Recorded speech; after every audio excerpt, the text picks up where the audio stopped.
The year is 1950. Snow falls outside a cabin in the Colorado mountains. Silas Blackwood, 94 years old, sits by the fire with his grandson Daniel. The boy holds a wooden box containing a broken rosary, a faded painting, and a small knife. "Grandpa, why did you live alone all your life?" Silas stirs the fire. "I never lived alone, boy. Not truly. I once had a woman, the most special woman, but life didn't allow us to be together the way the world expected." What happened? The old man's eyes look past the present, back 65 years into memory. "Let me tell you a story, Daniel, about mercy and judgment, about a man the world called dangerous and a woman the world called pure, and about the night everything changed. It begins in darkness, but like all true stories, it finds its way to light." Colorado, Rocky Mountains, September 1885. 15 years before that September morning, Silas Blackwood had been a different man. He lived in Denver, worked as a blacksmith, had a wife named Sarah and two sons, Thomas, 9 years old, and Matthew, 6. They were poor, but happy until Sarah got consumption. The medicine was expensive, more than a blacksmith could afford. Silas worked double shifts, borrowed money at crushing interest, sold everything they owned. It was never enough. One winter night, Sarah died in his arms. Her last words, "Take care of our boys." Grief made Silas foolish. He drank too much, started fights, lost his job. One February night, drunk in the Silver Dollar Saloon, he punched a wealthy merchant named Cornelius Blake. Blake went down hard. Silas stumbled out into the snow and passed out in an alley. The next morning, he woke in jail. A man had been found dead 3 blocks away, stabbed twice, wallet missing. Witnesses said they saw Silas Blackwood, the violent drunk, stumbling through streets covered in blood. But it was Blake's blood from the fight, not the dead man's blood. Silas had killed no one. The trial was quick. He could not afford a lawyer. The jury deliberated 20 minutes. Guilty of murder in the first degree. The judge sentenced him to hang. The night before his execution, a prison guard named William Tate unlocked his cell. The guard whispered, "I have a daughter your Matthew's age. I can't let those boys grow up without a father. There's a horse behind the jail. Ride north into the mountains. Don't stop." "Why are you helping me?" "Because I don't think you did it, and because mercy matters more than the law sometimes." Silas ran. He left his sons at the orphanage with a note promising to return when he could prove his innocence. He rode north into the Rocky Mountains until the horse collapsed. Then he walked until he found a place where no one would ever find him. That was 15 years ago. Now, in September of 1885, Silas Blackwood is 49 years old. His beard grows long and thick, streaked with gray. His hair hangs past his shoulders. His hands are rough as tree bark. He smells of pine smoke and leather and mountain streams. He lives in a cabin he built himself, 8 miles from the town of Silver Pine. The cabin sits in a clearing surrounded by tall pines. A creek runs nearby, water clear as glass. One room with a stone fireplace, a bed in the corner, a table and chair he carved himself. He survives by trapping beaver and fox, selling pelts to the general store. He hunts elk and deer for meat. He keeps to himself, speaks to no one unless necessary. The people of Silver Pine fear him. They tell stories about the wild man in the mountains. Children whisper he killed a grizzly bear with his bare hands. Women cross themselves when he rides past. Men avoid his eyes. Only Henry Mills, the store owner, knows the truth. Silas is not dangerous. He is only broken. Every night, Silas sits by his fire and thinks about his sons. Thomas would be 24 now. Matthew would be 21. Do they remember him? Do they hate him? Are they even alive? He made himself a promise. One day when he has saved enough money, he will hire a lawyer, prove his innocence, find his sons. But 15 years later, that day has not come. The money is never enough. Hope fades like morning mist. On this September morning, Silas wakes before dawn. He builds his fire, boils coffee, checks his trap line. 2 beavers and a fox. Good catches. He shoots a rabbit for dinner. He chops wood, his axe rising and falling in steady rhythm. He does not know that 8 miles away, a young woman is running for her life. Sacred Heart Convent. Silver Pine Sister Magdalene Rose is 22 years old.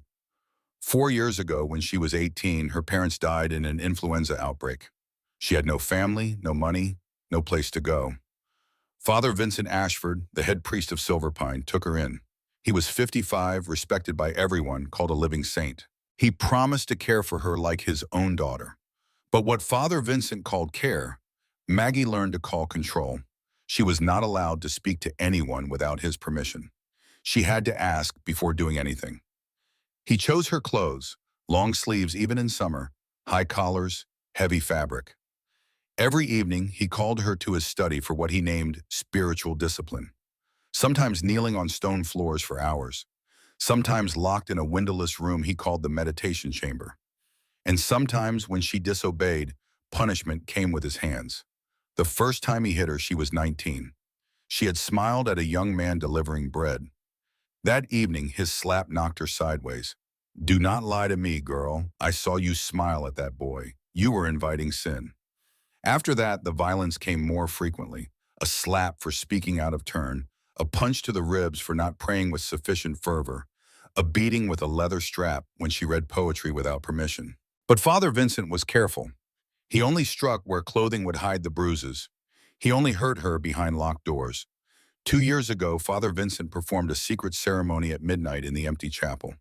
He spoke Latin words, placed a gold ring on her finger, told her that in God's eyes, she was now his wife. "You are mine, Magdalene. And one day when you are ready, I will leave the priesthood and we will marry publicly." He kept a journal of their spiritual marriage. Maggie saw it once. Detailed descriptions of her body, plans for their future, fantasies about the children they would have. The words made her sick. She survived by hiding pieces of herself. She drew pictures in an old prayer book. Mountains and birds and sunrise. Pictures of freedom she could not have. And she found light in one other place. A boy named Elijah. He appeared at the convent door a year ago, 6 years old, filthy and starving. Someone had abandoned him with a note. "His name is Elijah. Please take care of him." Father Vincent gave him a pallet in the basement, fed him scraps, worked him from dawn to dusk. Maggie's heart broke for him. She began sneaking food to him. Bread, cheese, apples. She taught him to read. She told him stories. Elijah became her reason to keep living. 6 months ago, Maggie was sent to gather herbs with Sister Eunice, an older nun who fell asleep in the wagon. For the first time in 4 years, Maggie found herself alone on a forest path. She looked at the mountains, felt wind on her face, remembered what freedom tasted like. Then her horse stepped in a rabbit hole. The animal went lame. Maggie panicked. The sun was setting. She did not know the way back. If she returned late, Father Vincent would punish her severely. She heard footsteps behind her. A man emerged from the trees, tall, broad-shouldered, dressed in buckskin. His beard was long and thick. His hair hung past his shoulders. He looked wooled, dangerous, but his eyes were blue and sad and kind. "Don't be afraid, miss. I heard your horse. Looks like she's gone lame." His voice was rough but gentle. "I don't know what to do. I need to get back before dark. Let me take a look." The man knelt beside the horse. His hands were large and scarred, but touched the animal with surprising gentleness. For 20 minutes he worked in silence, fixing the shoe with tools from his belt. Maggie watched him. There was something about him that reminded her of her father, the quiet competence, the patience in every movement. When he finished, he stood. "That should hold until you get to town. Thank you, I'm very grateful." Their eyes met. In that moment, understanding passed between them. The recognition of two souls who knew what it meant to be trapped. "You look afraid. Are you safe where you're going?" Maggie could not answer. Tears filled her eyes. The man saw them. His expression softened. "Forgive me. That was too forward. You'd best get back before dark. What's your name?" "Silas. Silas Blackwood. I'm Sister Magdalene. But my name was Maggie once. Be careful on the trail, Maggie." She rode away slowly. When she reached the bend, she looked back. He was still watching. She raised her hand. He raised his in return. That night, Maggie could not stop thinking about the mountain man, about his kind eyes and gentle hands, about the way he had helped without asking for anything in return. It was the first time in 4 years that a man had treated her like a human being. She began to draw his face in her prayer book. The long beard, the sad jaw, the rough hands. She drew him the way she imagined angels might look. Powerful but kind, She wondered why a man everyone called dangerous made her feel safer than the man everyone called holy. 3 weeks ago, Father Vincent found the prayer book. He saw the drawings, his face twisted with rage. That night, he called her to his study. He held up the book. "Who is this man?" "No one, just someone I saw." "Liar!" He threw the book into the fireplace. The pages curled and blackened. "You have been thinking about a man, lusting, betraying me." "No, I haven't." He hit her harder than ever before. The blow knocked her to the floor. She tasted blood. "You are mine, Magdalene. Mine. I saved you. I gave you everything. And you repay me by defiling yourself with thoughts of some filthy mountain savage?" He kicked her ribs. Pain exploded through her side. He dragged her to the meditation chamber and locked her inside for 3 days with no food. When he finally let her out, she could barely stand. Maggie knew she could not survive much longer. Father Vincent's grip on reality was slipping. He talked constantly about their future wedding, about the children they would have. She began to think about escape. But how? Where could she go? Then last night, everything changed. The night of September 15th, 1885. Elijah got sick. The boy had been working in cold rain all day. By evening, he was shivering and burning with fever. His forehead was hot as a coal. His eyes were glassy. Maggie found him collapsed in the basement. She ran to Father Vincent, begging him to let her take Elijah to Dr. Chen. Father Vincent looked at the sick boy with cold eyes.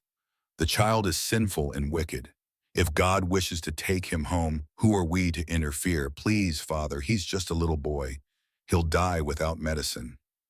"Then perhaps that is God's plan for him." Maggie stared at him in horror.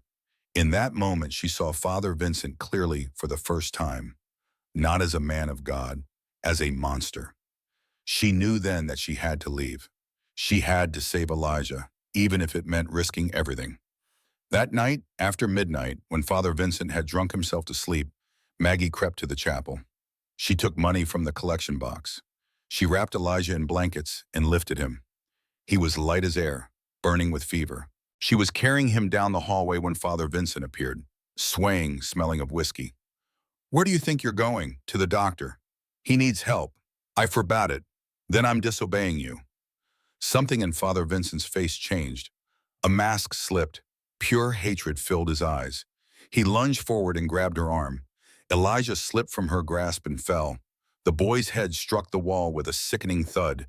He crumpled to the floor unconscious. Maggie screamed.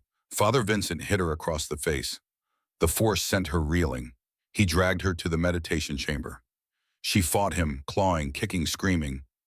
But he was stronger. He threw her onto the iron bed. Before she could stand, he pulled rope from the desk drawer.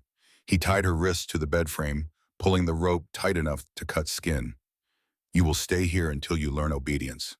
"Please," Maggie sobbed. "Please help Elijah. He's just a child." Father Vincent looked down at her with ice in his eyes. "Let him die then. One less distraction for you." He walked out and locked the door. Maggie lay in darkness, listening to Elijah's shallow breathing outside the door. The boy was dying and she was helpless. For an hour, rage and desperation built inside her. Then she began to work. A broken mirror lay on the floor from when another girl had been kept here years before. Maggie stretched until her fingers touched a shard of glass. She gripped it carefully and began sawing at the rope. The glass cut her palm. Blood made it slippery, but she kept sawing. Finally, the rope frayed and snapped. Maggie stood on shaking legs. She climbed to the window, a narrow opening high on the wall. She squeezed through and dropped 10 feet to the courtyard below. She landed hard on cobblestones. A sharp rock cut deep into her side. Pain like fire spread through her ribs, but she could not stop. She crawled back through a lower window. Elijah still lay in the hallway, barely breathing. She lifted him, ignoring the agony in her side where blood soaked through her habit. Where could she go? Not to the town doctor. He would send her back. Not to the sheriff. He was Father Vincent's friend. Not to anyone in Silver Pine. They all loved the priest. But there was one person, one man who had shown her kindness without wanting anything in return. Silas Blackwood. Maggie stumbled through the dark convent toward the door. Every step sent agony through her wounded side. Blood dripped onto the floor. She made it outside. The night air was cold. Stars blazed overhead. She began to run. Dawn breaks over Silver Pine. Mrs. Eleanor Pritchard, hanging laundry, looks up and freezes. Sister Magdalene is running down the street. Her white habit is torn and stained with blood. Her blonde hair has fallen loose. Her face is pale as death. She carries a small boy in her arms. Mrs. Pritchard drops her basket. Sister Magdalene, what happened? But Maggie does not stop. She just keeps running toward the mountains. Others see her, the blacksmith, the baker, children on their way to school. Everyone watches Sister Magdalene run toward the wild country, toward the territory of Silas Blackwood. Someone runs to alert Father Vincent. Within minutes, word spreads like wildfire. Sister Magdalene has been kidnapped. The mountain man has taken her. Silas Blackwood has finally shown his evil nature. Father Vincent stands on the church steps. His face is a mask of anguish. He has wrapped a bandage around his wrist, blood seeping through. He has torn his cassock as if there was a struggle. The crowd gathers. Women weep. Men mutter angrily. Father Vincent raises his hands. My dear friends, a terrible tragedy has occurred.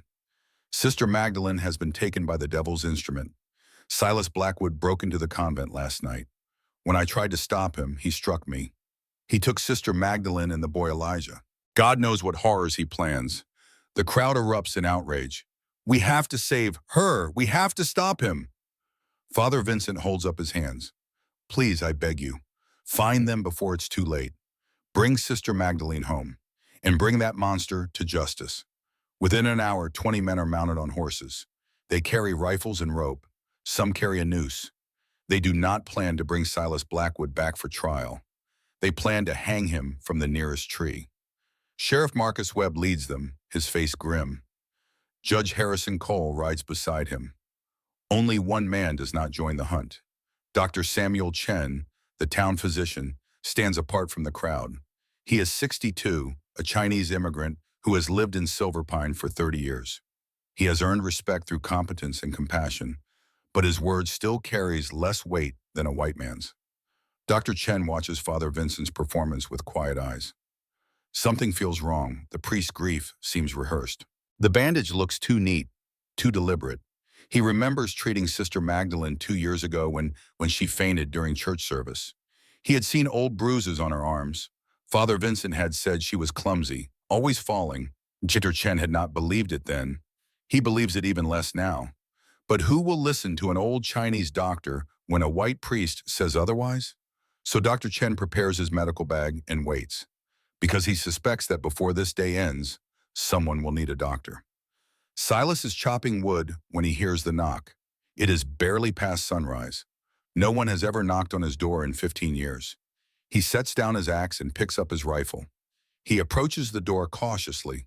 When he opens it, the sight stops his heart. The young nun from 6 months ago stands on his doorstep, but she barely looks human now. Her white habit is torn and soaked with blood. Her face is deathly pale. Her eyes are glazed with pain. She holds a small boy in her arms. The child is unconscious, burning with fever. Maggie's lips move. Please save him. Don't let them take us back. Then her legs give out. Silas drops the rifle and catches her before she hits the ground. The boy nearly slips from her arms. Silas manages to hold them both. For 15 years, he has not touched another person. Now he holds 2 lives in his hands. He kicks the door shut and carries them to his bed. He lays Maggie down gently. The boy he places beside her. His hands shake as he decides what to do first. The boy's fever is dangerously high. Silas fetches cold water from the creek.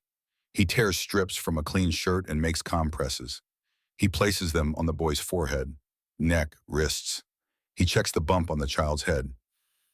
Serious, but the skull does not feel fractured. Then he turns to Maggie. Blood is soaked through her habit at her side. He needs to see the wound, but he cannot undress her. It would not be proper. But she will die if he does not treat it. Forgive me, miss. He cuts the fabric away from the wound with his knife, exposing only what is necessary. A deep gash, jagged and ugly. It needs stitching, or she will bleed to death. Silas has needle and thread meant for repairing leather. He cleans the needle in whiskey. He cleans the wound. Then, working by morning light, he begins to stitch. Each pull of the thread makes him wince, but his hands are steady. This is something he can do. When he finishes, he covers the wound with clean cloth. He covers Maggie with his bearskin blanket. Only then does he notice other details. Rope burns on her wrists, some old and scarred, some fresh and bleeding, bruises on her arms in the shape of fingers, yellow and fading in some places, fresh and purple in others. Someone has been tying her up, hurting her, for a long time. Rage builds in Silas's chest, a rage he has not felt since Sarah died. Who did this? Maggie begins to thrash in fever. Her eyes fly open, but she sees nothing. She is caught in nightmare. Don't hit me again. Please, Father Vincent. I'll be good. Don't lock me in there. Father Vincent. The name burns itself into Silas's memory. Maggie's hand lashes out. Her nails rake across Silas's forearm, drawing blood. She kicks violently. Her foot catches the small table beside the bed. It crashes over. Tools scatter. A knife clatters near the hearth. Silas tries to hold her still. If she keeps thrashing, she will tear the stitches. He has no choice. He takes strips of soft cloth and gently ties her wrists to the bed frame, just enough to keep her from hurting herself. Maggie, listen to me. You're safe now. No one will hurt you. I promise. While slowly her struggling eases. The fever pulls her under. Her body goes limp.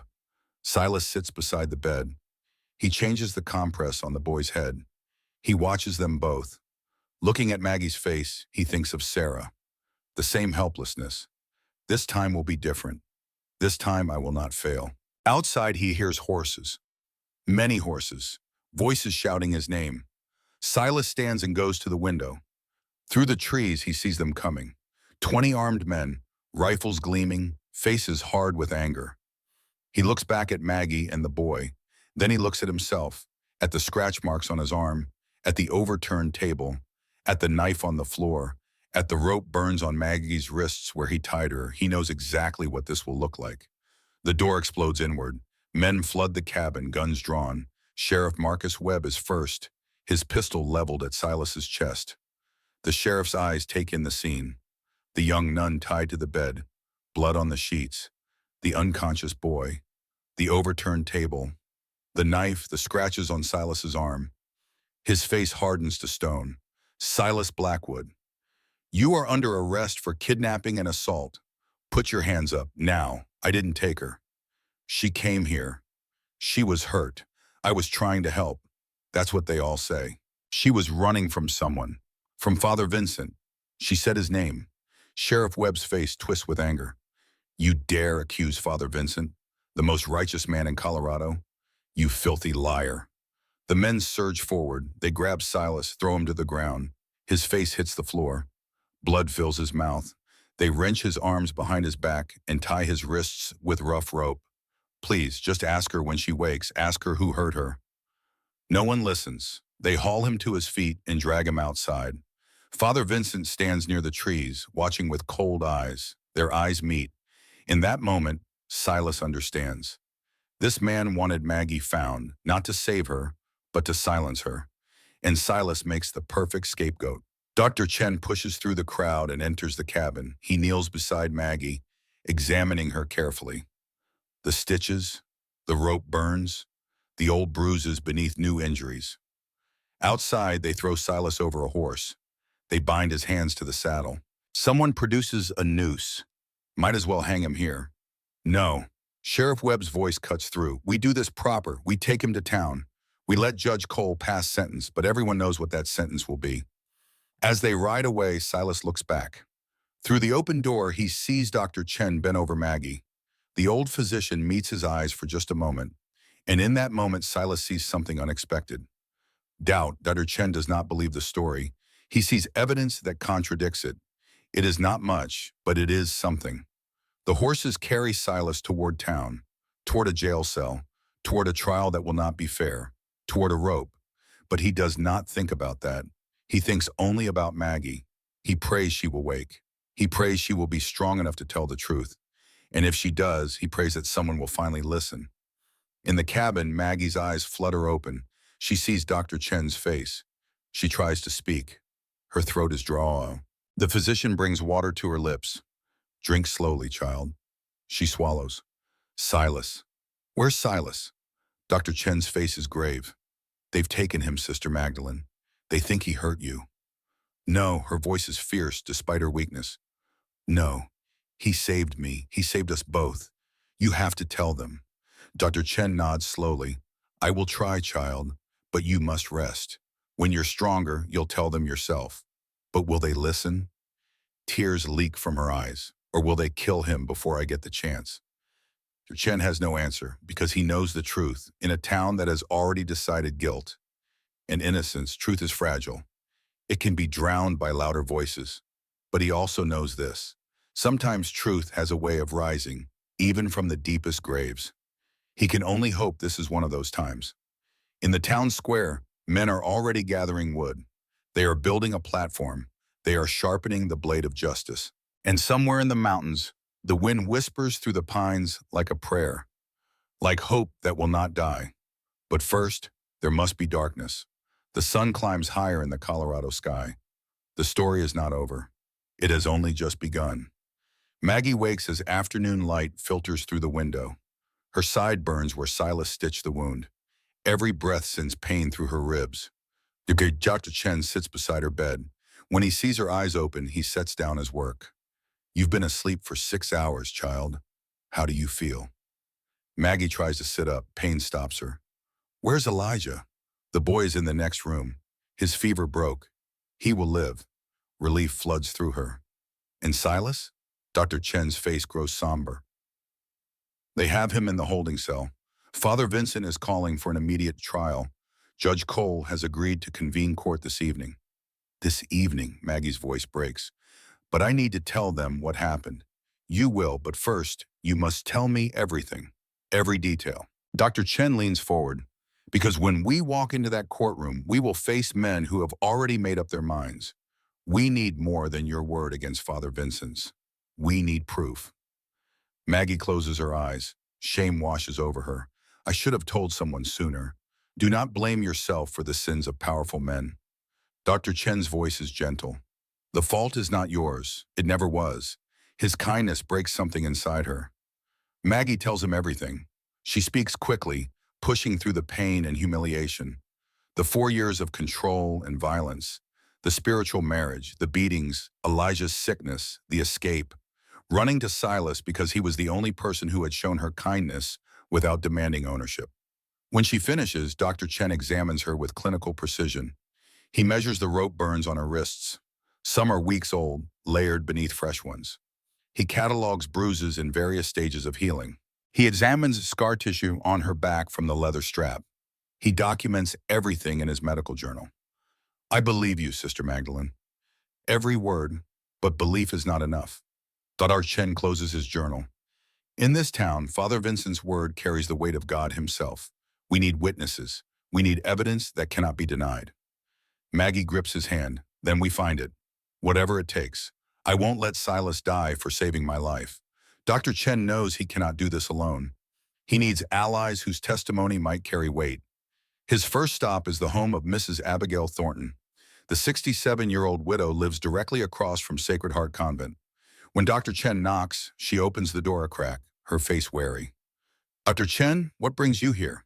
I need to ask you about Sister Magdalene, about what you may have seen. The old woman's face pales. She tries to close the door. I don't know anything. Dr. Chen puts his foot in the doorway. Please, Mrs. Thornton. A man's life hangs in the balance. An innocent man. I know you've seen things. Mrs. Thornton's hands tremble. If I speak against Father Vincent, who will believe me? I'm just an old woman. That is precisely why your testimony matters. You have no reason to lie. The old woman's resistance crumbles. She opens the door. I've seen terrible things from my window. Her voice is barely a whisper. I've seen him drag Sister Magdalene across the courtyard by her hair. I've seen him force her to kneel in the rain for hours. 3 months ago, I heard her screaming. Such terrible screaming. Did you tell anyone? Who would I tell?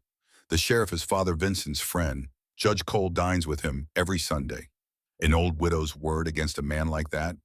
It is not just your word anymore. Sister Magdalene has found the courage to speak.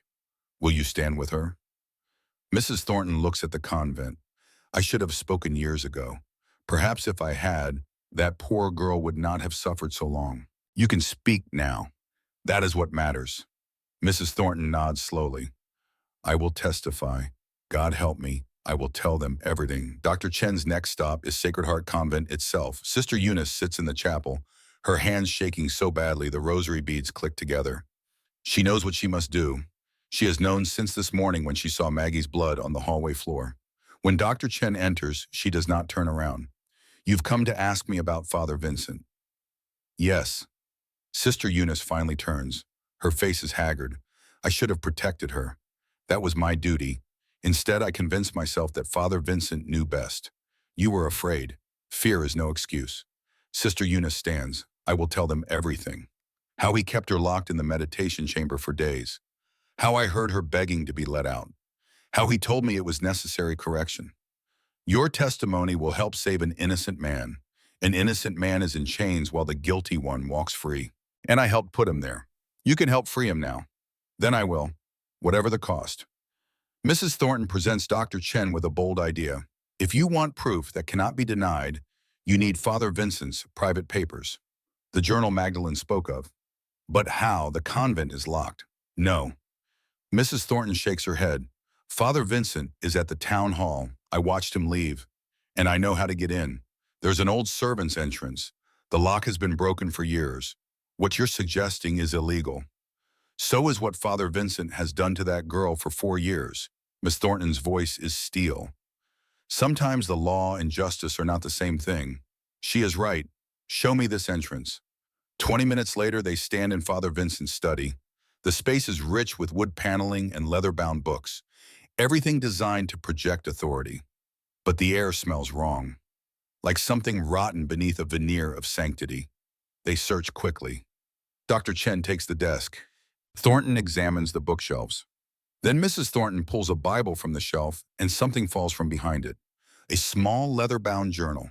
She opens it. Her face goes white. Dr. Chen, you need to see this. The journal is Father Vincent's private record. It begins 4 years ago.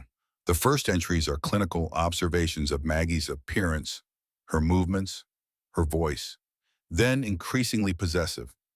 By the second year, the entries have become explicit fantasies, plans for their future, descriptions of punishments, written with chilling detachment.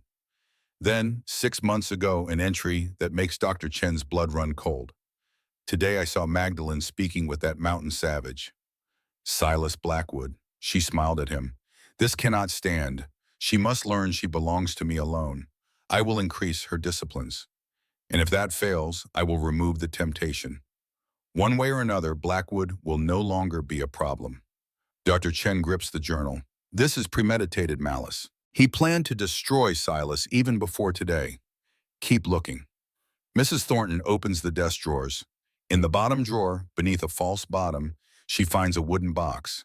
Inside, a white wedding dress sized for a small woman.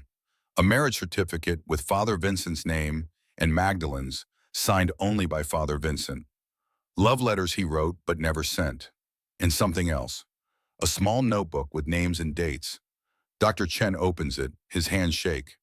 Sister Beatrice, 1881, departed for family reasons.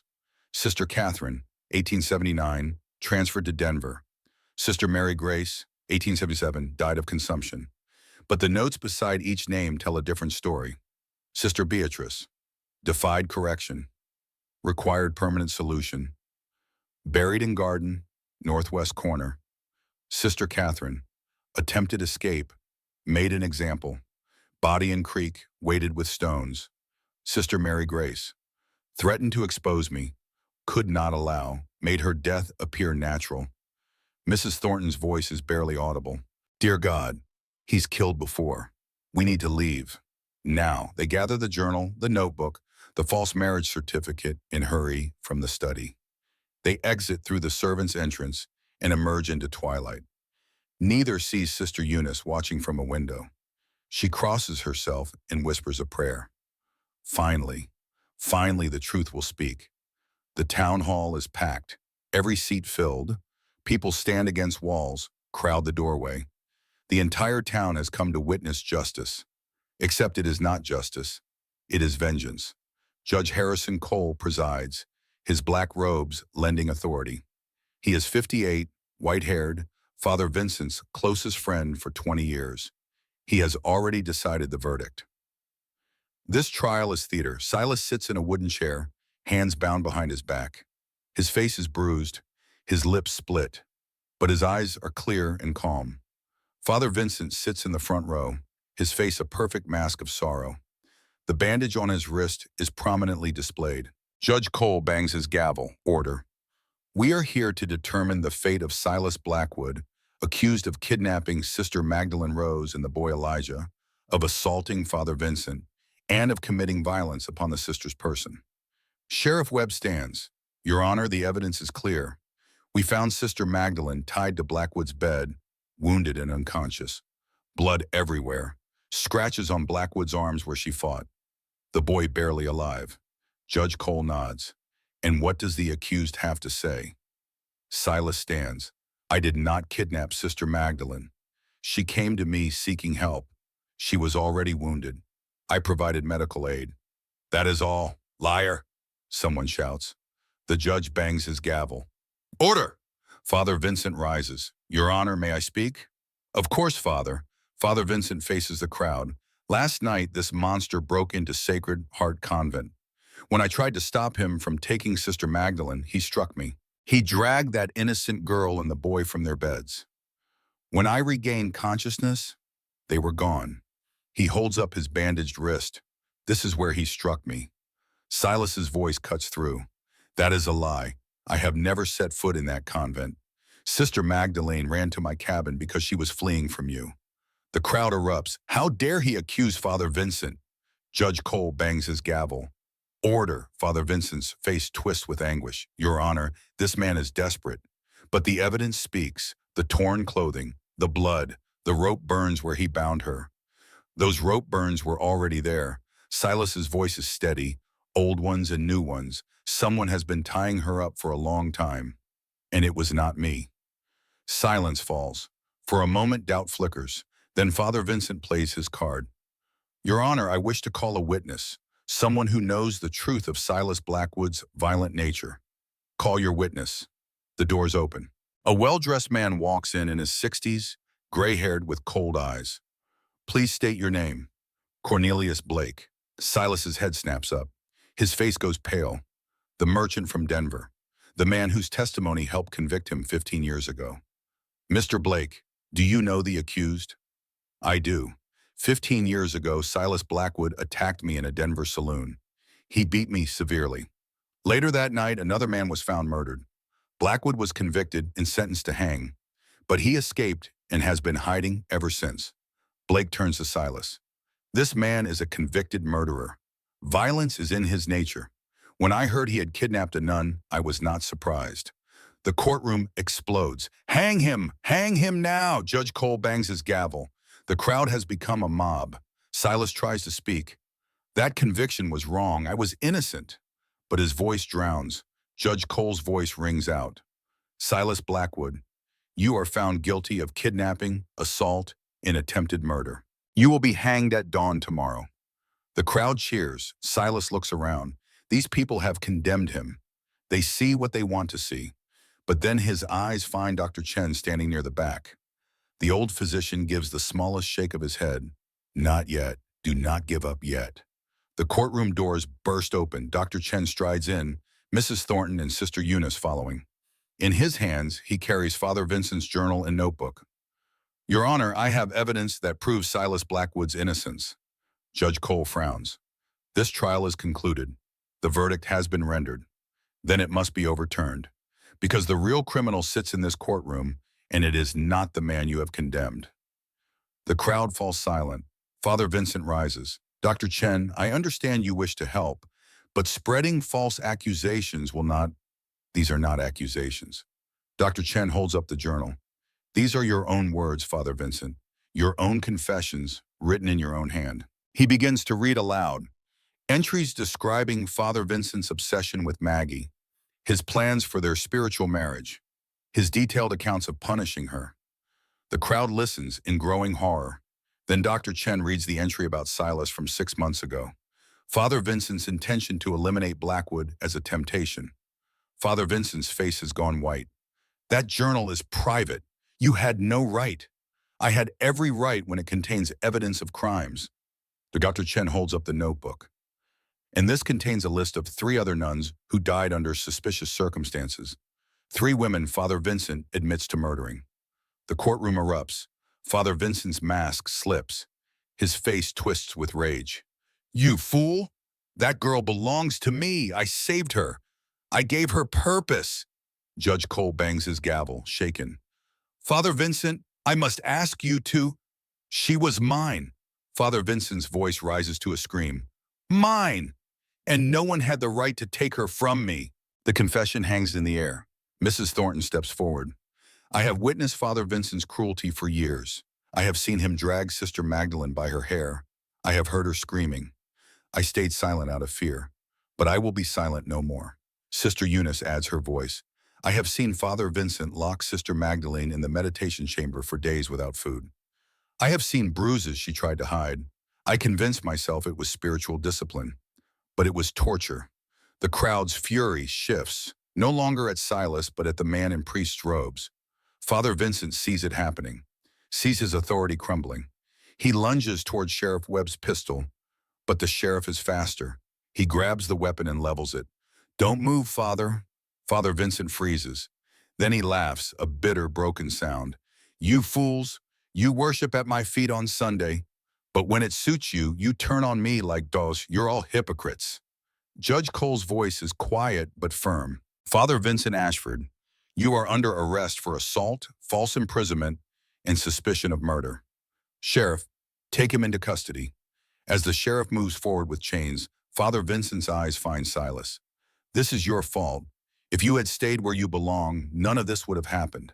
That girl would still be mine. Silas meets his gaze. That girl was never yours. She is her own person, something you never understood. Father Vincent spits at his feet as the sheriff drags him away. The courtroom empties in shocked silence. Their beloved priest revealed as a monster. Judge Cole approaches Dr. Chen. I owe you an apology, Doctor. And, Mr. Blackwood, I should not have let friendship cloud my judgment. Friendship with a murderer is no friendship at all. Dr. Chen's voice is cold. 3 women are dead because no one questioned him.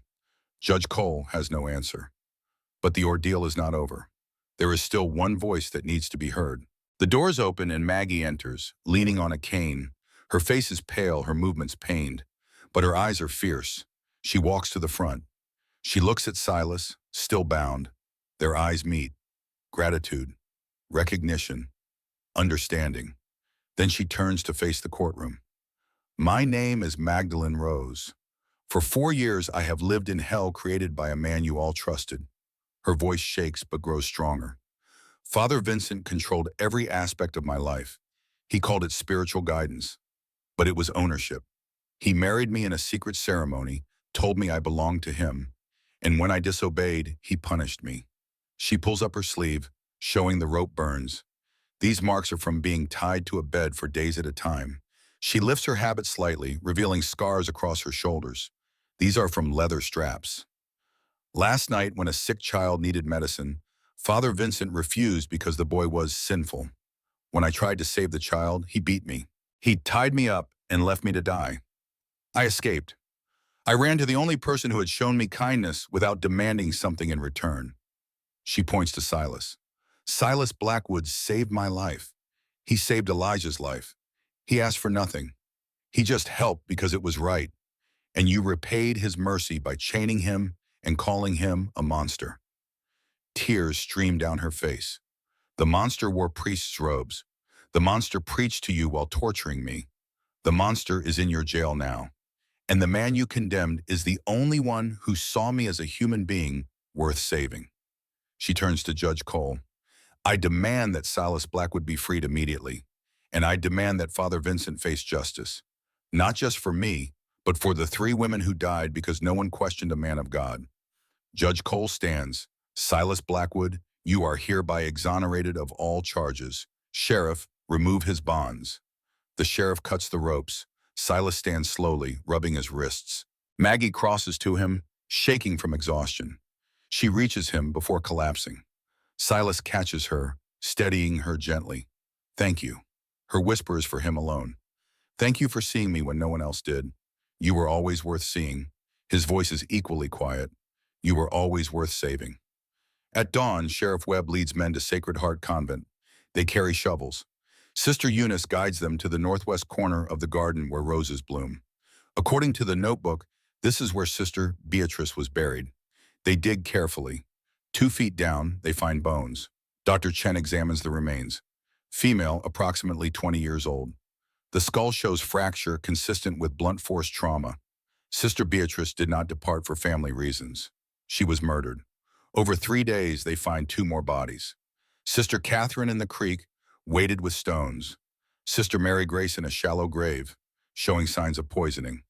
3 women, 3 murders, all covered up by authority and blind trust. The evidence is overwhelming. Father Vincent's trial is scheduled for the following month, but everyone knows the verdict. He will hang for his crimes. In the days following, Maggie recovers slowly in Dr. Chen's clinic. Elijah recovers faster, his youth serving him well. When Dr. Chen allows visitors, Silas comes. He enters quietly, hat in hand, looking uncertain. Maggie's face brightens. You came. I wanted to see how you were healing. Better every day. She gestures to the chair. Please sit. Silas sits awkwardly, silence for a moment. So much to say. Neither knows where to begin. What will you do now? Maggie asks. Go back to my cabin, I suppose. It is the only home I have known for 15 years. And I have no home at all. I cannot return to Sacred Heart. That place holds too many nightmares. Dr. Chen has offered to let you stay here. I know, but I cannot stay in Silver Pine. Everyone knows what happened.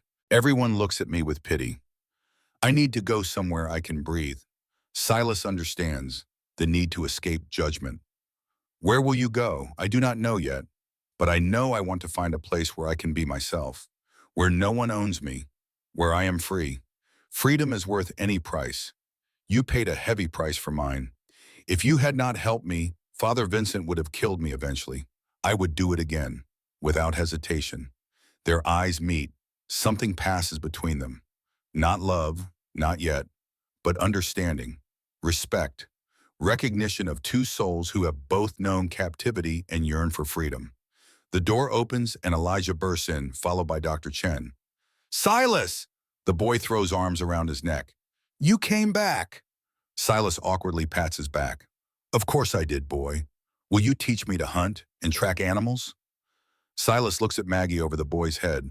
She smiles, tears in her eyes. Perhaps, if you heal properly first. Dr. Chen chuckles. The boy has been asking for you constantly. I think you have made a friend. Silas has not had a friend in 15 years. The idea is both terrifying and wonderful. As Silas prepares to leave, Maggie calls to him. Silas? He turns. Will you come back? To visit? If you wish it. I do. Then I will. As Silas walks back toward the mountains, the setting sun painting peaks gold and crimson, he feels something he has not felt in a very long time. Hope. News of Father Vincent's crimes spreads throughout Colorado. The story becomes a scandal that rocks the church. How could a priest commit such atrocities for years without anyone noticing? The church sends investigators. They interview every nun at Sacred Heart, every parishioner. They find a pattern of abuse and control. Sacred Heart Convent is shut down. The building sits empty, a monument to misplaced faith and the danger of unquestioned authority. Cornelius Blake is investigated as well. It comes to light that he was friends with Father Vincent, that he knew about the journal, that his testimony was coordinated to ensure Silas would hang. Blake is charged with perjury and conspiracy. At his trial, he is sentenced to 7 years in prison. His business empire collapses. His name becomes synonymous with corruption in Denver. Judge Harrison Cole faces consequences as well. An inquiry reveals he knew of Father Vincent's abuses, but chose to ignore them out of friendship. He is removed from the bench and disbarred. He lives out his remaining years in disgrace, a warning about the danger of loyalty without conscience. And slowly, the truth about Silas's original conviction comes to light. The real murderer is found, an old man dying of consumption who confesses on his deathbed. He killed the man in the alley during a robbery. He lets Silas take the blame. Silas Blackwood is officially pardoned. After 15 years of exile, he is a free man in the eyes of the law. But freedom is more complicated than a legal document. 1 month after the trial, Silas is at his cabin when he hears a horse approaching. He looks out and sees a rider in a U.S. Marshal's uniform. His first instinct is to run. Then he remembers he is not a fugitive anymore. He steps outside as the rider dismounts. The marshal is young, perhaps 24, tall and lean with dark hair and serious eyes. Silas Blackwood? That is my name. The marshal removes his hat. His hand shakes slightly. I am Thomas Blackwood, your son. Time stops. Silas stares at the young man, searching for traces of the 9-year-old boy he left behind. The eyes are the same. Sarah's eyes? Thomas? His voice breaks. Yes, sir. The young man's voice is unsteady. I have been looking for you for 6 years, ever since I learned the truth about your conviction. Silas cannot move, cannot speak. 15 years of grief and guilt crash over him. Thomas continues, words spilling out. I was adopted by Judge William Cotter in Denver. He was investigating your case when he died 5 years ago. He left me a letter explaining you were innocent, that the conviction was a miscarriage of justice. He had been trying to find you to tell you that you were pardoned. I did not know. When I read Judge Cotter's letter, I became a marshal so I could search for you legally. I have been checking every territory. Then I heard about the trial in Silver Pine, about a mountain man named Silas Blackwood who saved a nun. I knew it had to be you. Thomas takes a step closer. Father, I do not hate you for leaving us. I understand why you had to run. And I want you to know that Matthew and I never stopped loving you. Matthew. Silas's heart clenches. Your brother, is he alive? Healthy? He lives in Wyoming, works as a blacksmith like you did. He will want to see you. Silas's legs give out. He sits hard on the cabin steps. Thomas sits beside him. For a long moment, father and son sit in silence, the weight of 15 lost years between them. Then Thomas speaks quietly. I am not asking you to come back to Denver. I know you have built a life here, but I want to be part of your life again, if you will let me. I have requested a transfer to serve as marshal in this region. I could visit regularly. We could rebuild what was lost. Silas looks at his son, this strong young man who has grown up without a father, but without bitterness. I would like that. The words feel inadequate. I would like that very much. Thomas smiles, and Silas sees Sarah in that smile. The wife he lost, but also the future, the possibility of redemption. They talk for hours, filling in 15 years. Thomas tells him about his life, his career, his hopes.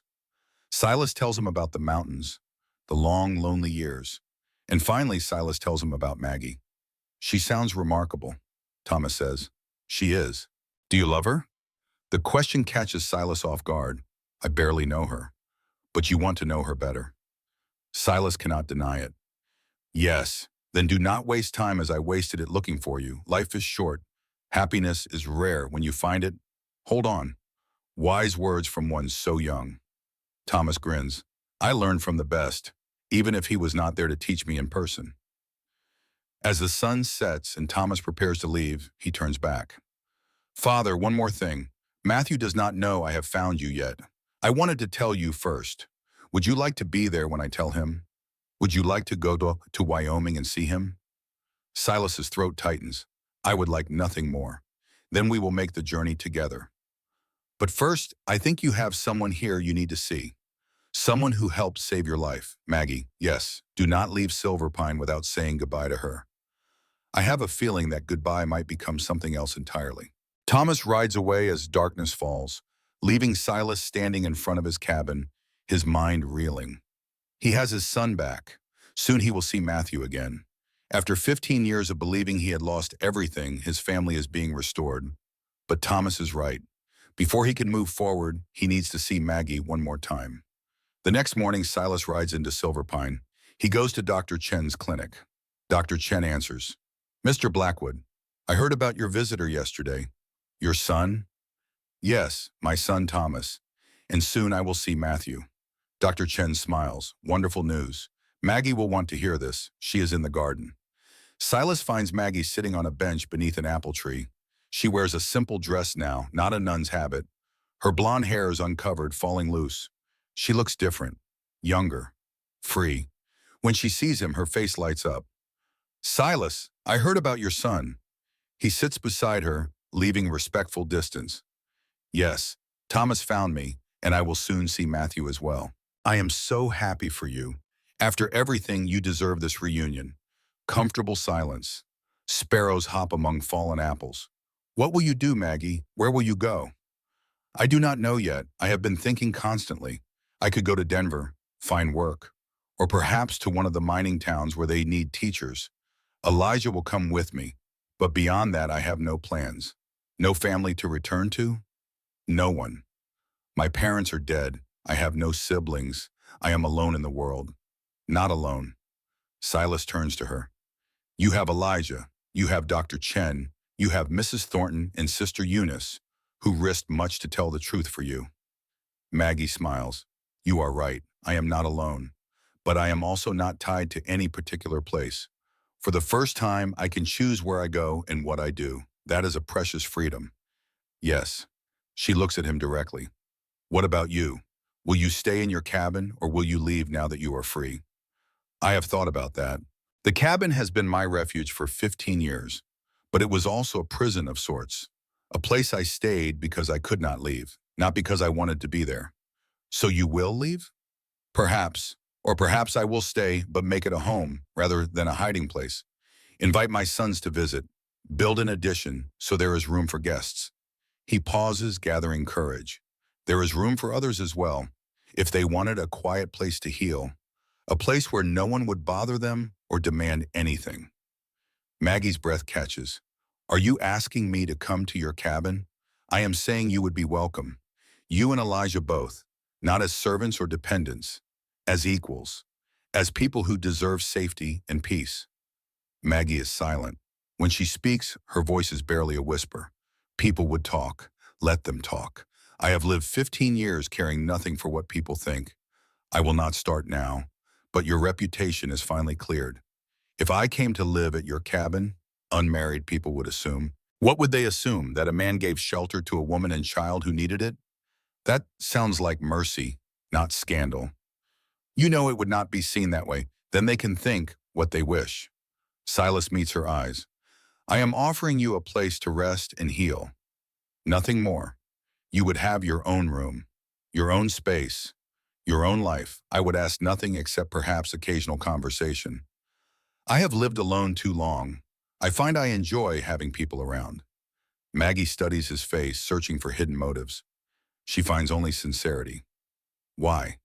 Why would you do this for me? Because you deserve it. Because Elijah deserves a home. And because, Silas pauses, because the cabin feels empty now. I went back yesterday after Thomas left, and for the first time in 15 years, it felt lonely rather than peaceful. I think perhaps I am ready for something different. And what if I want to stay? Not just for a few months, but permanently. Then you stay. Silas's answer is immediate. And if I wanted to help with the work? To contribute rather than just accept charity? Then you help. We would be partners, sharing the labor and the bounty. Maggie takes a deep breath. I need to be honest with you, Silas. I do not know what I am capable of feeling for a man. Father Vincent twisted everything about love until it all became contaminated with fear. It may be years before I can trust completely. If ever. I understand. Silas's voice is gentle. I am not asking for your affection. I am offering you freedom. What you choose to do with that freedom is entirely up to you. But what if you come to want more? What if you begin to resent the arrangement?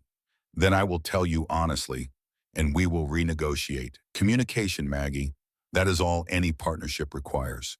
Honesty and respect. Maggie looks away, tears in her eyes. No one has ever offered me that before. Every relationship in my life has come with conditions. There are no conditions here. Stay or go.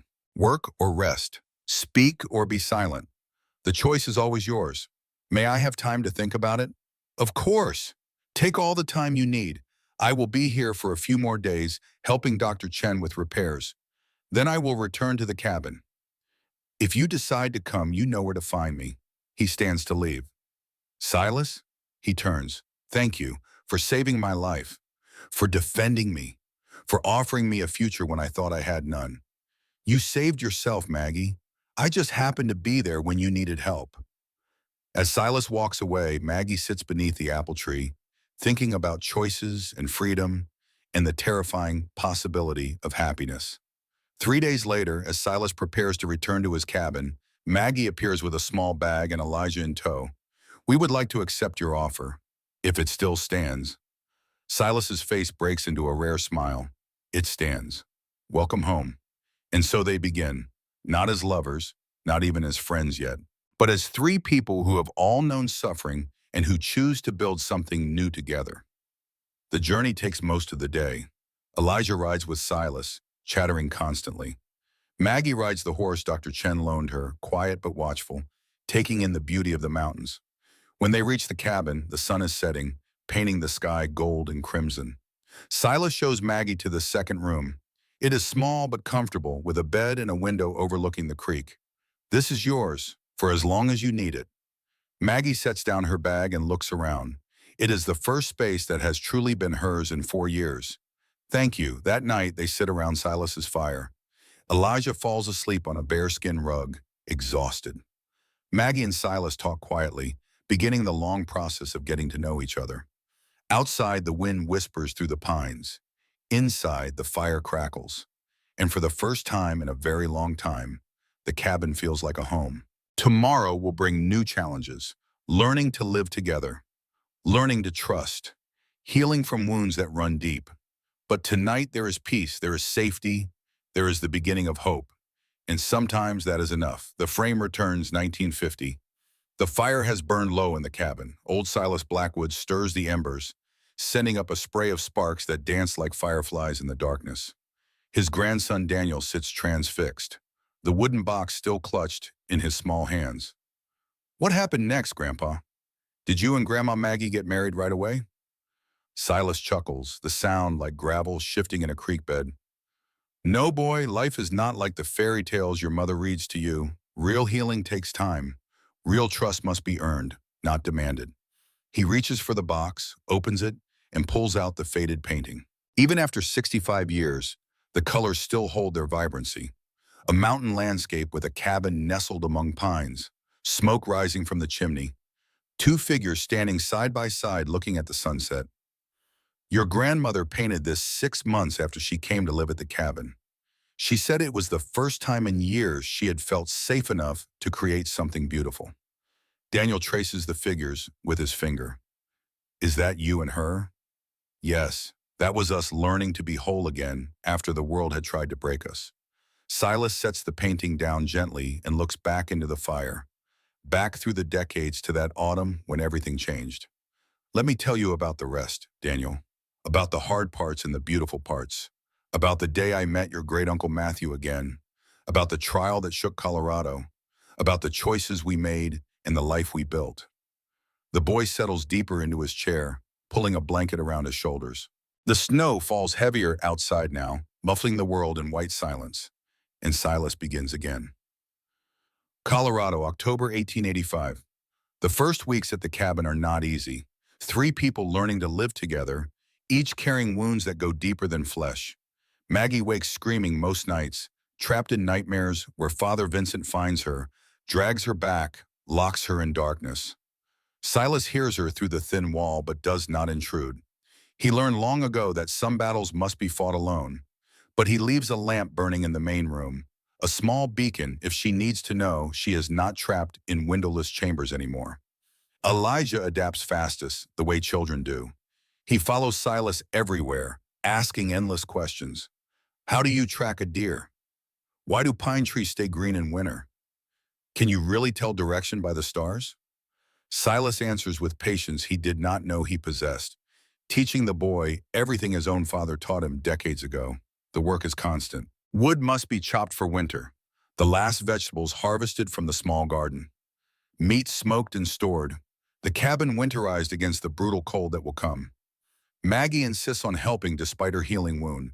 She cannot lift heavy loads, but she can sort and clean vegetables. She can mend their worn clothing. She can cook meals that are more than the bachelor fare Silas has survived on for 15 years. One evening, 2 weeks after their arrival, Silas returns from checking his trap line to find Maggie standing outside the cabin, her face tilted toward the sky.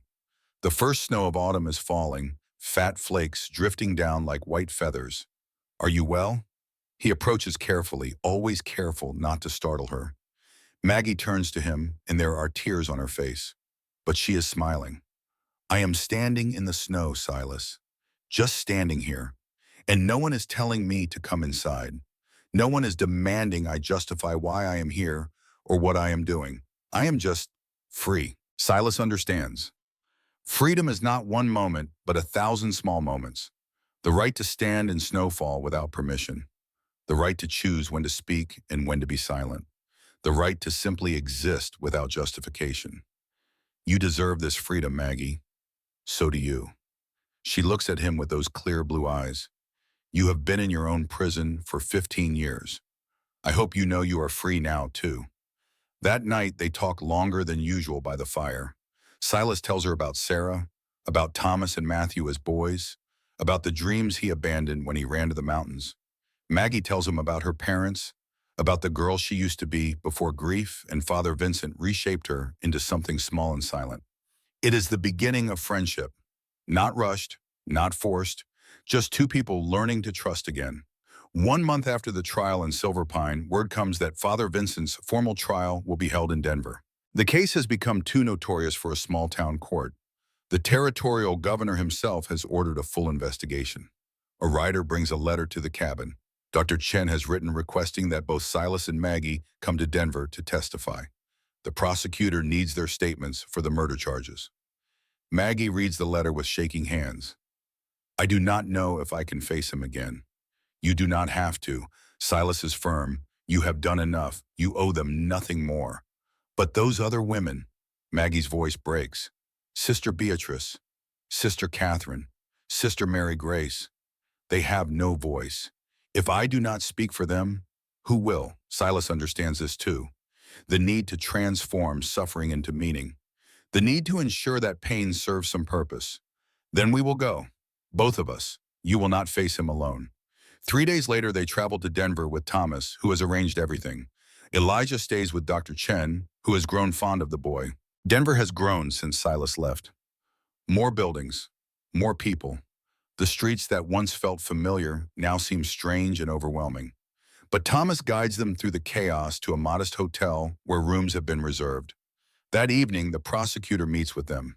His name is James Thornton, no relation to Mrs. Abigail Thornton, a stern man in his 40s with eyes that have seen too many criminals escape justice. "Miss Rose, I need you to understand what you are facing. Father Vincent's attorney is Harold Whitmore, the best defense lawyer in Colorado. He will try to discredit you. He will suggest you are lying, that you seduced Father Vincent, that you are mentally unstable. He will be brutal." Maggie lifts her chin. "Let him try. I have survived worse than words." Thornton looks impressed despite himself. "Very well. And Mr. Blackwood, your testimony about finding Miss Rose, about the evidence of long-term abuse, will corroborate her account. I will tell the truth. That is all I can offer. In this case, the truth is more than enough." The trial begins on a cold November morning. The courthouse is packed. Reporters from newspapers across the territory fill the gallery. This is the scandal of the decade, a beloved priest revealed as a murderer and abuser. Father Vincent sits at the defense table looking nothing like the authoritative figure he once was. His face is gaunt, his eyes hollow. Prison has not been kind to him. When he sees Maggie enter the courtroom, his expression changes. For just a moment, the mask slips and pure hatred shows through. Maggie feels Silas's presence beside her, solid and reassuring.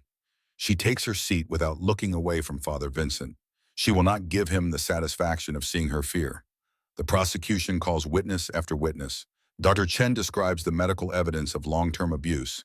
Mrs. Thornton testifies about what she witnessed from her window. Sister Eunice speaks about the meditation chamber, the days of isolation, the punishments. Then they exhume the journals. The prosecutor reads entry after entry, each one more damning than the last. The courtroom listens in horrified silence as Father Vincent's obsession unfolds in his own handwriting. When the prosecutor reaches the entries about the three murdered nuns, several people in the gallery weep openly. Harold Whitmore, the defense attorney, tries to argue that the journals are fabrications, that anyone could have written them. But handwriting experts confirm the writing is Father Vincent's.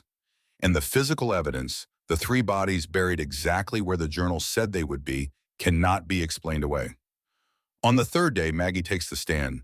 Whitmore circles her like a predator. Miss Rose, is it true that you willingly took vows as a nun? Yes. And is it true that you lived at Sacred Heart Convent for 4 years of your own free will? I lived there because I had nowhere else to go. I stayed because I was afraid. Afraid of what, Miss Rose? Of a priest who fed you, clothed you, gave you shelter? Afraid of being beaten? Afraid of being locked in darkness? Afraid of being killed like the women who came before me? Whitmore's voice drips with skepticism. You claim Father Vincent beat you, yet you never reported this to authorities. You never sought help. Surely if the abuse was as terrible as you claim, you would have done something? Maggie's hands clench in her lap. I was an orphan with no money and no family. Father Vincent was the most powerful man in Silver Pine. Who would have believed me? So instead you ran to a convicted murderer? To Silas Blackwood? He was innocent of those charges, as has been proven. And yes, I ran to him because he showed me kindness without demanding ownership. Something Father Vincent never understood. Whitmore tries to shake her testimony, to find contradictions, to paint her as a spurned woman seeking revenge. But Maggie remains calm, her voice steady, her story consistent. When Silas takes the stand, he describes finding Maggie bleeding and terrified, holding an unconscious child. He describes the rope burns, the layered bruises, the evidence of systematic abuse. His testimony is simple and factual, impossible to discredit. The defense calls character witnesses who speak of Father Vincent's good works, his charity, his devotion to the church. But their words sound hollow against the weight of physical evidence and consistent testimony. On the final day, the prosecutor delivers his closing argument. He holds up the journal, the notebook of names, the photographs of the three exhumed bodies. Gentlemen of the jury, the defense would have you believe that all of this is coincidence. That three women just happened to die and be buried exactly where a journal, written in Father Vincent's hand, said they would be.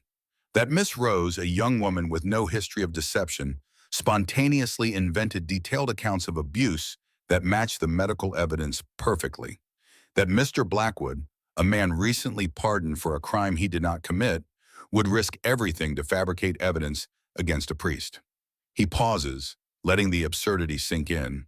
Or you can believe the simpler explanation, that Father Vincent Ashford is exactly what the evidence shows him to be, a predator who used his position of authority to abuse and murder vulnerable women, a man who viewed those under his care not as people but as possessions, a man who, when one of those possessions escaped, orchestrated an elaborate scheme to have an innocent man hanged for trying to save her. The jury deliberates for less than 2 hours, guilty on all counts, 3 counts of murder in the first degree, multiple counts of assault and false imprisonment, conspiracy to commit murder. Judge Malcolm Rivers, a stern man in his 60s, does not hesitate in sentencing. Father Vincent Ashford, you have been found guilty of crimes that shock the conscience of this territory. You have betrayed every trust placed in you. You have murdered 3 innocent women and tortured a 4th. You have attempted to execute an innocent man to cover your crimes. This court sentences you to death by hanging. May God have mercy on your soul, for this court has none. Father Vincent finally breaks. He lunges from his chair, screaming at Maggie. This is your fault. All of it. You were supposed to love me. You were supposed to be grateful. Guards restrain him as he continues to rant, the facade of sanity completely shattered. As they drag him from the courtroom, his eyes find Maggie one last time. She meets his gaze without flinching. She has won. He has lost. And no amount of rage can change that. Outside the courthouse, reporters swarm. Maggie and Silas push through them, saying nothing. Thomas clears a path to the waiting carriage. Only when they are safely away does Maggie allow herself to collapse against the seat, shaking with the aftermath of adrenaline. It is over. Her voice is barely audible. It is finally over. Silas takes her hand, a gesture that has become comfortable between them over the weeks. It is over. You never have to see him again. That night, as Denver celebrates what newspapers are calling the trial of the century, Maggie stands at her hotel window, watching the city lights. Silas finds her there. I thought I would feel different, she says quietly. I thought when justice was done, I would feel, I do not know. Whole again? Justice and healing are not the same thing. Silas stands beside her. Justice is what happened in that courtroom. Healing is what happens in all the days after. It is slower, quieter, but it is real. How long did it take you to heal from losing Sarah and your sons? 15 years, and I am still not finished. But I am closer than I was. Maggie turns to look at him. Thank you for coming with me. I could not have done this alone. You are stronger than you know, but I am glad I could stand beside you. Something shifts between them in that moment. Not love, not yet, but the recognition that they are building something together. Something that might, given time and patience, become love. 2 weeks later, they travel to Wyoming. Matthew Blackwood works in a blacksmith shop in a town called Bitter Creek, a rough mining settlement where the sound of hammers on anvils rings from dawn to dusk. Thomas has sent word ahead. Matthew knows his father is coming, but 15 years is a long time. Neither knows what to expect. The blacksmith shop is at the edge of town, a sturdy building with smoke rising from the forge. Silas stands outside for a long moment, gathering courage. Maggie touches his arm. He is your son. He will be glad to see you, or he will hate me for abandoning him. Only one way to find out. Silas pushes open the door. The heat from the forge washes over him, bringing back memories of his own years as a blacksmith. The smell of hot metal and coal, the ring of hammer on steel. A young man works at the anvil, his back to the door. He is tall and broad-shouldered, with dark hair tied back. He wears a leather apron and his arms are corded with muscle. Matthew? Silas's voice is rough with emotion. The young man turns. His face is so like Sarah's that Silas's breath catches. The same gentle eyes, the same quick smile, though it fades quickly when he sees who stands in the doorway. Father.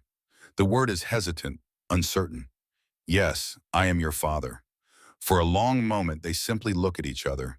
21 and 49, son and father, strangers bound by blood and history.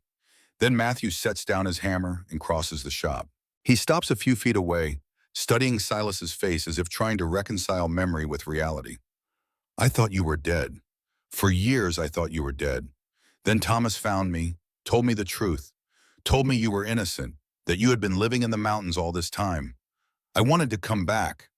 Silas's voice breaks. I wanted to find you and Thomas, but I was afraid. Afraid the law would catch me. Afraid you would hate me for leaving. Matthew's eyes fill with tears. I was 6 years old when you left. I barely remember you. But I remember you were kind. I remember you let me help at the forge. I remember you sang to me when I could not sleep. You remember that? Some things a child never forgets. Matthew steps forward and embraces his father. Silas holds him tightly, this son he thought he had lost forever. When they finally pull apart, both are crying. I am sorry, Silas says, for everything, for leaving, for not finding a way back sooner. You are here now. Matthew wipes his eyes. That is what matters. You are here now. Silas introduces Maggie and explains how they met, what happened in Silver Pine. Matthew listens with growing anger at Father Vincent's crimes and growing respect for Maggie's courage. You saved my father's life. Matthew takes Maggie's hand. Thank you. Maggie smiles. We saved each other. That evening, Matthew closes the shop early. They go to his small house where he lives alone. He cooks dinner, a simple meal of stew and bread, but it tastes like the finest feast. They talk late into the night. Matthew tells them about his life, about being adopted by a kind family who treated him well, about learning the blacksmith trade, about the loneliness of not knowing where he came from. Silas tells him about the mountains, about the 15 years of solitude, about the hope that kept him alive. And Maggie tells her story, the parts she can bear to share, about captivity and escape and learning to be free again. Before they leave the next day, Matthew makes a request. Father, I would like to visit you. Both of you, at your cabin. I want to know where you live. I want to be part of your life again. Silas's heart swells. You are welcome anytime. Both you and Thomas. The cabin is not large, but there is always room for family. Matthew smiles. Then I will come. In the spring when the passes are clear. As they ride away from Bitter Creek, Silas feels something he has not felt in 15 years. The weight of guilt lifting. The possibility of redemption. His sons have forgiven him. His family is being restored. Maggie watches him with knowing eyes. You look different. I feel different. Like I can finally breathe. She understands. Forgiveness, whether from others or ourselves, has that power. They return to the cabin as the first serious snow begins to fall. Winter comes early and hard to the Colorado mountains. By December, snow is 4 feet deep. The world narrows to the small circle of warmth around the fire. The daily tasks of survival. The quiet rhythms of 3 people learning to be a family. Silas teaches Elijah to read tracks in the snow, to set snares for rabbits, to identify which trees make the best firewood. The boy soaks up knowledge like dry ground soaks up rain. Maggie discovers she has a gift for working with leather. Silas shows her how to cure hides, and she begins making gloves and moccasins, decorating them with simple but beautiful beadwork. It is the first time since childhood she has been allowed to create something purely for the joy of it. Evenings are spent by the fire. Silas carves wood, making useful things, spoons, bowls, a small stool for Elijah.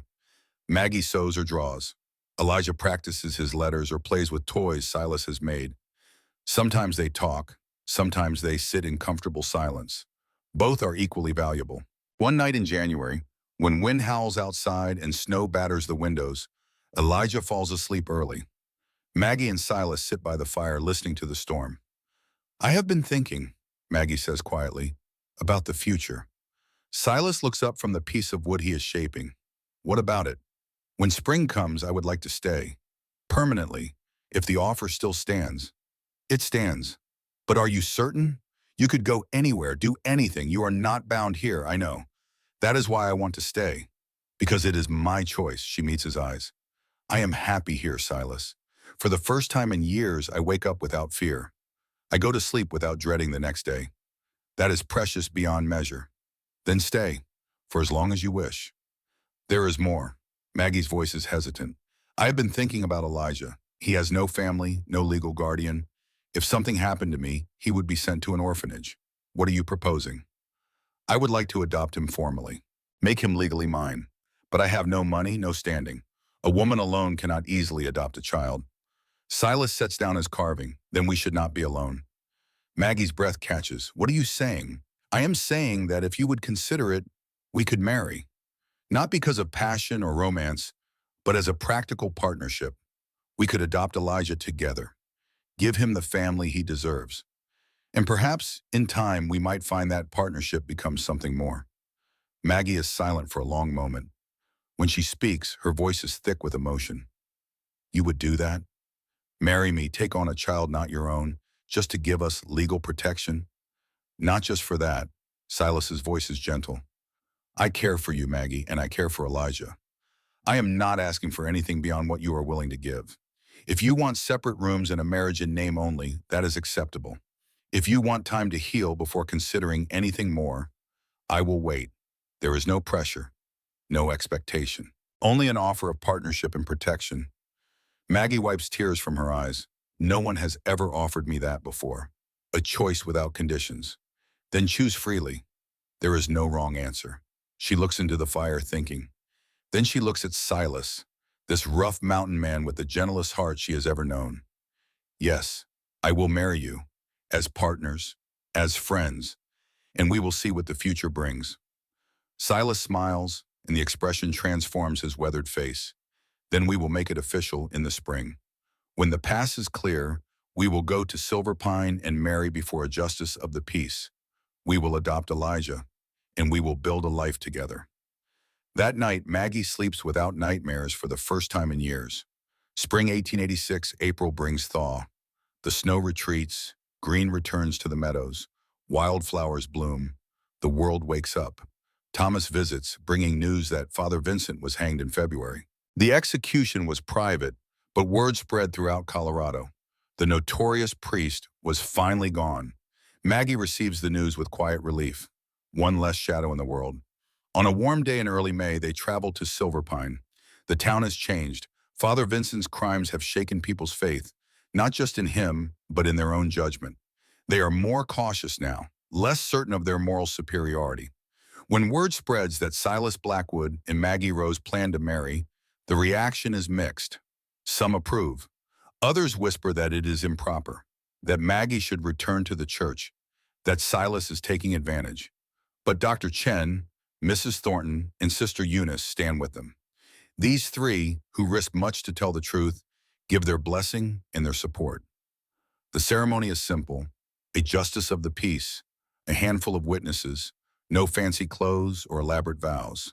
Just two people promising to stand together, to be honest with each other, to build something good from the ruins of their pasts. Silas wears his cleanest shirt. Maggie wears a simple blue dress that Mrs. Thornton made for her. Elijah stands between them, holding both their hands. When the justice pronounces them married, Silas and Maggie do not kiss.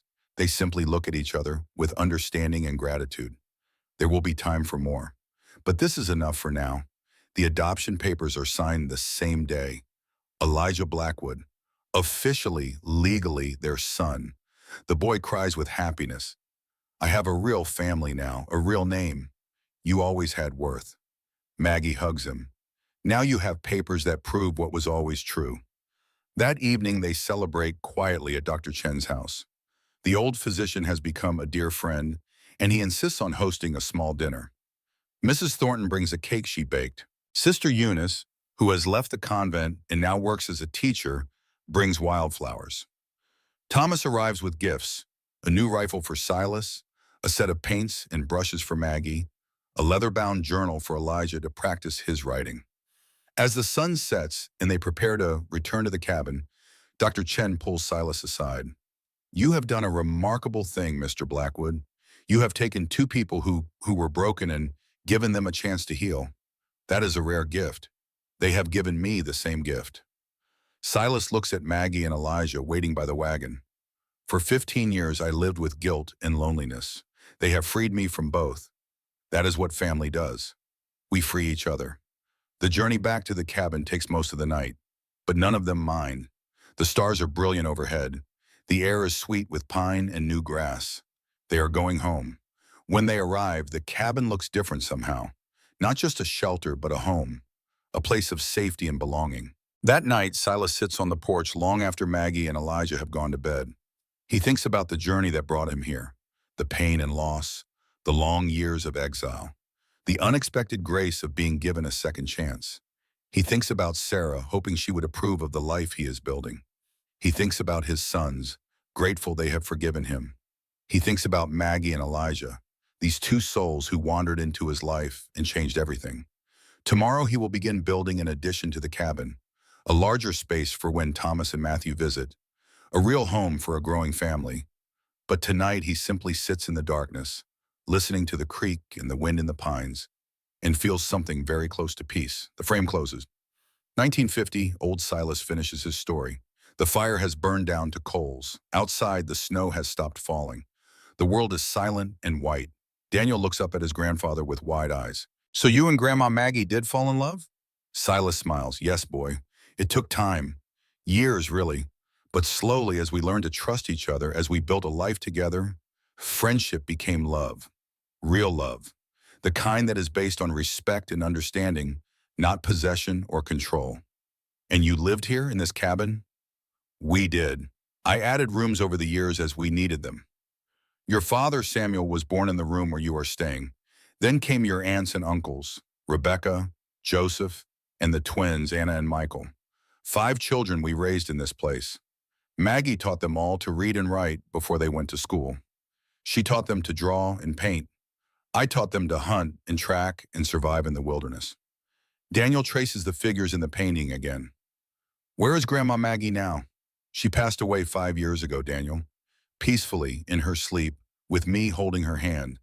She was 77 years old and had lived a good life, a free life. That is all she ever wanted. Do you miss her? every single day, but I am grateful for the 65 years we had together. That is more than many people get. The boy yawns, exhausted by the long story. Grandpa, what happened to Elijah? Silas's smile grows wider. Elijah grew up to be a fine man. He became a teacher like Maggie, married a wonderful woman, had children of his own. He still lives in Colorado, just a few hours from here. He visits often. And Uncle Thomas and Uncle Matthew? Thomas served as a marshal for 30 years, retired with honors. Matthew ran his blacksmith shop until he was 70. Both are still alive, though getting old like me. We see each other as often as we can. Daniel's eyes are drooping now. It is a good story, Grandpa. It is a true story. And that makes it better than any fairy tale. Silas gently takes the wooden box from Daniel's hands and sets it aside. He picks up the boy and carries him to bed, tucking him in with the same care he once showed to his own children, to Elijah, to the frightened young woman who appeared at his door 65 years ago. Sleep well, boy. Tomorrow I will teach you to track in the snow, just like I taught your father. As Silas returns to the main room, he looks around at the cabin.